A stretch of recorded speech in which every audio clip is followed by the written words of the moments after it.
Aujourd'hui, notre défi avec l'allumage du témoin lumineux. Vous pouvez voir qu'il y a plusieurs possibilités de lumière, d'éclairage qui peuvent être faits par notre brique.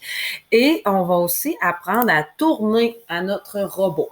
Donc, nous avions ceci déjà d'affiché à l'écran. On commence à voir là, qu'il manque de place, donc on pourrait dézoomer et ajouter des blocs. Mais moi, j'aime bien là, que vous voyez comme faut ce qu'on a à faire. Donc, pour ajouter de la lumière, le témoin lumineux, c'est le bloc, excusez, ça c'est l'affichage, le bloc qui est ici dans la section verte, le témoin lumineux. En ce moment, là, il est déjà à orange, donc ça va faire une couleur différente. Et là, comme tu vois, il n'est pas actif en ce moment. Hein? Il ne fonctionne pas. Donc, on doit le connecter. En cliquant sur le petit point ici, donc câbler à partir d'ici, je clique. Et là, il me demande de sélectionner le bloc à câbler. Donc, je voudrais m'en venir comme ça. Donc là, c'est la même chose que s'il était au bout. C'est vraiment une continuité de la programmation. Puis, tu peux même te mettre des commentaires. Dans la section violet, là, on pourrait se mettre des petits commentaires.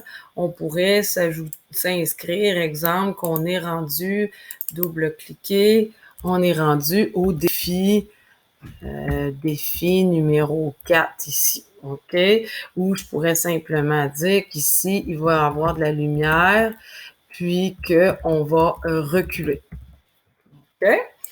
Donc, ça te permet aussi des fois de te retrouver dans ta programmation. Donc, la lumière, il faut lui dire là, combien de temps, sinon elle va seulement flasher un petit coup. On va à peine voir ce qui va se produire. Donc, on pourrait, exemple, la faire flasher pendant 3 secondes. Maintenant, pour tourner, si je prends le bloc traditionnel, le bloc moteur pour tourner, ici on a la flèche qui dit tout droit, ben on pourrait faire pencher d'un côté ou de l'autre. Donc ça, c'est une possibilité. Donc je vais le supprimer.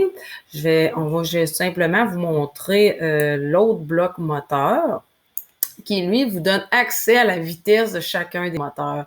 Donc, pour tourner, il faudrait ralentir un côté de roue.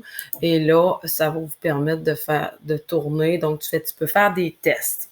Donc, quand tu envoies cette programmation-là, OK, à ton robot, et que là, tu trouves que, oh, il est parti tout croche, c'est pas ça que tu voulais que ça donne, il y a toujours moyen en tout temps d'arrêter ton robot de bouger en cliquant sur le bouton 1. Là. Quand tu as peur qu'il tombe à quelque part ou il est viré fou, donc bouton 1.